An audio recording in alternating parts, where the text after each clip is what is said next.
여러분 안녕하십니까. 3월 7일 제이슨의 세상을 본다 시작하겠습니다. 오늘은 시리아에서 진퇴양난에 빠진 터키 에르도안, 푸틴이 건넨 항공문서에 서명하다라는 제목으로 터키와 러시아 그리고 터키와 시리아 간의 관계를 말씀드리겠습니다. 3월 5일 목요일입니다. 에르도안 터키 대통령은 외무장관과 국방장관 그리고 안보보좌관을 대동하고 모스크바로 달려갔습니다. 에르도안은 불과 얼마 전까지만 해도 러시아 푸틴 대통령은 물론 메르켈 독일 총리와 마크롱 프랑스 대통령을 모두 터키 앙카라에 초청해서 시리아 북서부 이들리브 문제를 협의하겠다는 보관을 지니고 있었습니다. 그러나 터키는 최근 시리아 북서부 전투에서 진격도 철수도 못하고 곤경에 빠지면서 2월 28일 시리아 난민의 유럽행을 막지 않겠다고 전격 선언했습니다. 그리스 국경으로 물밀듯 밀려드는 수만 명의 터키발 난민 행렬을 보면서 유럽 각국의 분위기는 싸늘하게 얼어붙었습니다. 터키는 바로 전날인 2월 27일 러시아의 공습을 등에 업은 시리아 정부군의 공격으로 터키군 34명이 사망하자 EU 및 나토 회원국들로 하여금 군사적 지원을 끌어내겠다는 압박 목적으로 또다시 난민 문제를 무기로 들고 나왔습니다. 난민과 이민 문제만 나오면 신경이 날카롭게 말하는 유럽에서는 터키를 성토하는 목소리가 높게 나왔습니다. 일단 나토 사령부는 같은 회원국인 터키에 대한 적극적 지원을 발표했지만 독일 메르켈 총리와 프랑스 마크롱 대통령은 터키의 뒤통수치기에 분노해서 그만 앙카라 회동을 거부했습니다. 나토 회원국들 간의 불화와 이견을 지켜보던 푸틴 대통령은 에르도안을 앙카라가 아닌 모스크바로 호출했습니다. 우리 속담에 목마른 놈이 샘을 판다는 속담이 있습니다. 에르도안은 그제서야 비로소 목마른 자가 자신이라는 사실을 알아차렸습니다. 에르도안은 모스크바로 향발할 채비를 차리기 시작했습니다. 3월 5일 모스크바 크레물린 궁에서 열린 푸틴과 에르도안 간의 정상회담은 다시 한번 정통 KGB 정보맨 출신의 푸틴과 길거리 파이터 성격의 에르도안 간의 실력차를 그대로 보여준 순간이었습니다. 회담장에는 양국 정상을 위해서 2개의 의자가 준비되어 있었습니다. 키가 큰 에르도안은 먼저 성큼성큼 의자에 다가가 앉았지만 푸틴은 그대로 선체로 터키 국방장관과 외무장관을 향해 손짓을 벌였습니다.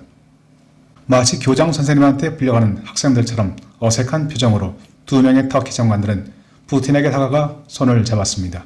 뒤늦게 이 상황을 알아챈 에르도안 대통령 역시 자리에서 일어나서 건너편에 서 있는 러시아 국방장관과 외무장관에게 다가가서 악수를 나누었습니다.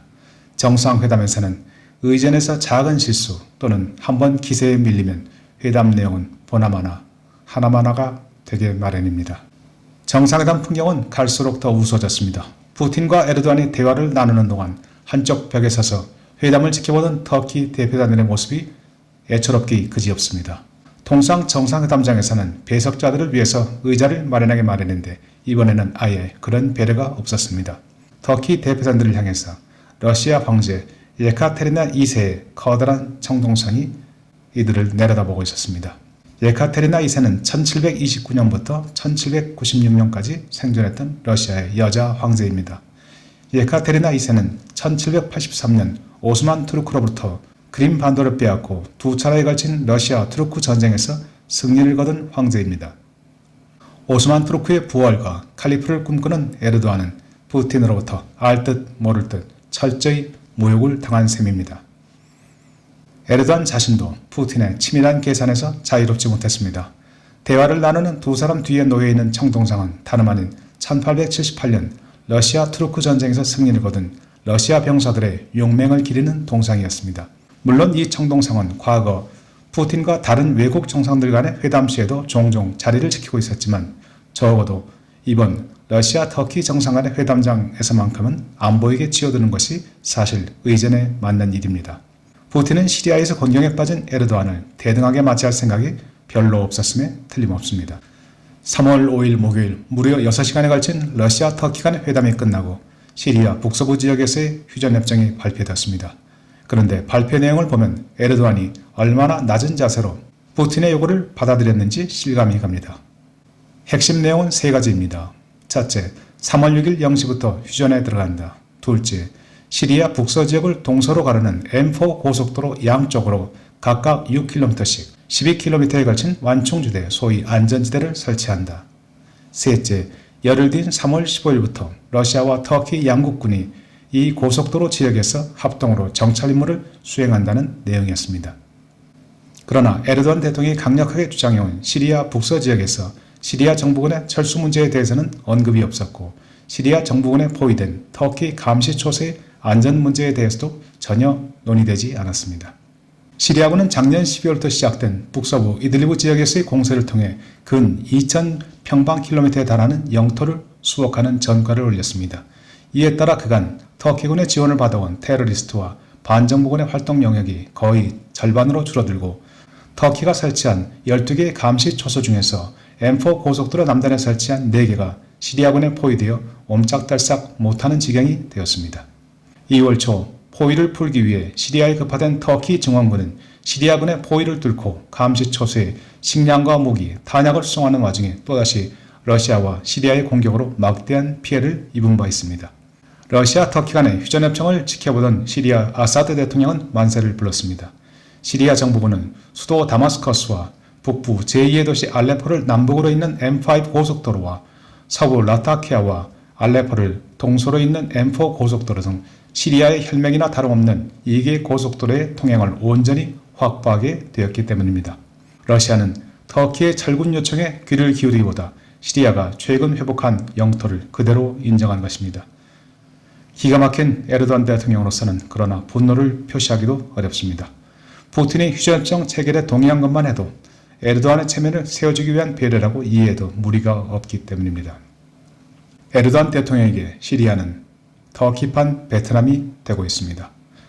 터키는 작년 7월 미국과 나토의 반대에도 불구하고 러시아로부터 S-400 미사일을 도입하고 금년 1월에는 러시아산 천연가스 도입을 위한 투르크 스트림 가스관을 개통했을 정도로 러시아와 정치, 경제, 군사적으로 돈독한 관계를 유지하고 있습니다.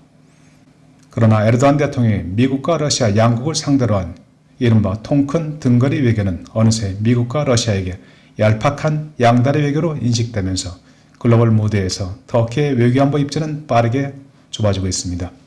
외교는 국력도 중요하지만 외교를 다루는 인물들도 이에 못지않게 중요합니다. 기본적 함량을 갖추지 못한 자들이 외교 안보 문제에 손을 댄다면 국가의 위신이 땅에 처박히게 마련이라는 것은 굳이 터키의 예가 아니라도 그리 멀지 않은 곳에서 쉽게 확인할 수 있습니다. 어깨가 축 처진 채 앙카라로 발길을 돌리는 에르도안은 그나마 푸틴이 덤으로 얹어준 토마토 선물로 스스로를 위로할 수밖에 없었습니다. 푸틴은 러시아가 터키에서 수입하는 토마토의 양을 연간 15만 톤에서 20만 톤으로 추가 확대하겠다고 약속했습니다. 토마토 구매가 아닌 시리아 휴전협정으로 러시아를 찾았던 에르도안 대통령으로서는 입맛이 쓰기 마련입니다. 한편 이번 터키군의 시리아 작전에서 가장 중요한 요소는 막강한 공격력이 확인된 터키산 무장 드론이었습니다. 러시아가 시리아 북서부 지역 영공을 통제하는 상황에서 제대로 전투기를 날리지 못하게 된 터키로서는 무장 드론과 야포만이 시리아 정부군의 탱크와 장갑차 그리고 병력을 공격할 수 있는 유일한 항공 지원 역량이었습니다. 그러나 시리아군의 대응으로 불과 며칠 만에 터키가 보유한 드론 역량의 10% 이상이 파괴되고 말았습니다. 결국 터키는 터키 공군의 본격적인 지상군 작전 지원을 위해서 러시아의 시리아 영공 개방을 요청했지만 시리아 정부군을 지원하고 있는 러시아는 이에 관심조차 보이지 않았습니다. 터키는 러시아 공군과 방공망을 차단한 후에 터키 지상군을 투입하겠다는 생각으로 미국과 나토 국가에 대해서 시리아 북부 지역에 대한 비행 금지 구역 지정 또는 패트리어트 미사일 배치를 요청했지만 미국과 나토 역시 러시아와의 군사적 충돌 위험을 들어서 별다른 반응을 보이지 않았습니다. 미국과 나토는 터키에 대한 적극적인 지원을 강조했지만 이는 화려한 말잔치에 불과했습니다. 미국은 패트리어트 미사일 대신 터키에 탄약을 보내겠다고 약속했습니다.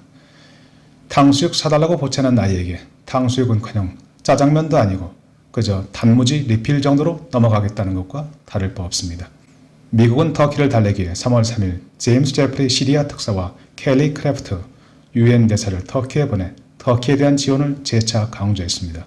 그러나 트럼프 행정부는 미국제 패트리어트 미사일이 아닌 나토 국가에게 패트리어트 미사일 지원을 당부해보겠다는 선에서 결국 끝을 맺었습니다. 미 국무부의 터키에 대한 전폭 지원 요청은 펜타곤의 반대로 무의로 돌아갔습니다.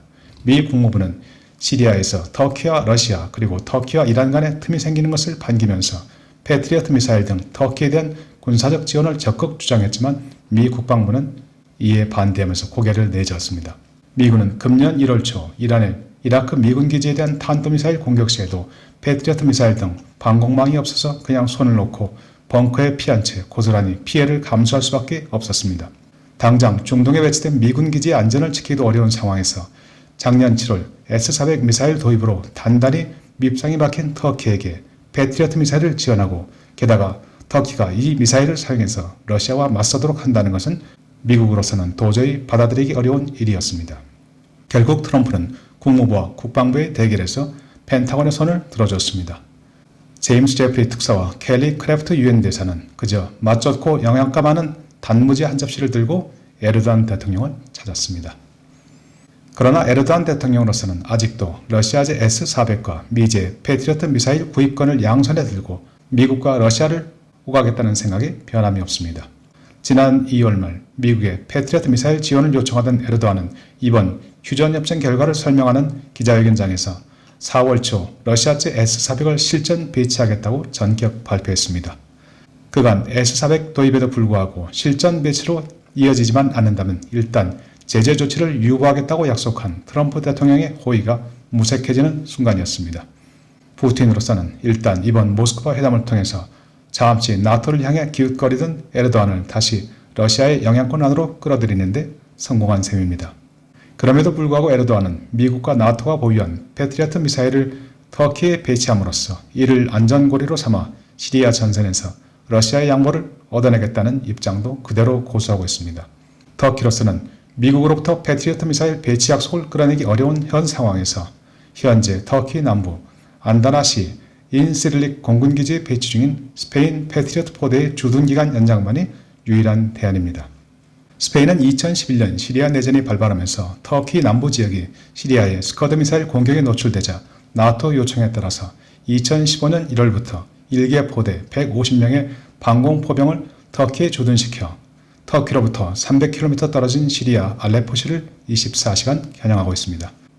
그러나 스페인 정부는 작년 말 시리아로부터 터키에 대한 미사일 공격 위험이 소멸되었다는 점을 들어서 포대 철수를 적극 검토한 바 있습니다. 일단 금년 6월 30일까지 6개월간 추가 연장을 승인했지만 조만간 연장 여부를 재검토해야 되는 입장입니다.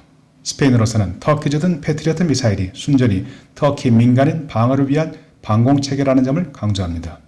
즉 자국의 방공미사일이 터키군의 시리아 국경 넘어 진격을 지원하거나 터키와 러시아 간 군사적 충돌에 연계되는 사태는 스페인으로서는 결코 받아들일 수 없는 시나리오입니다. 만일 금년 여름 터키에서 스페인 포대가 철수한다면 터키는 터키판 베트남이 되어버린 시리아에서 오도 가도 못한 채 멀리 수도 앙카라에 배치된 사실상 쓰임새 없는 러시아 S-400만 바라보면서 아쉬움을 달랠 수밖에 없습니다. 수도 앙카라에서 시리아 국경도시 알레포까지의 거리는 560km입니다. 그러나 S-400의 최대 사정거리는 400km입니다. 현재 앙카라 공군기지에 배치 중인 S-400을 남부 전선으로 이동시키지 않는 한 시리아로부터의 위협에 대응하기 위한 무기는 될 수 없습니다.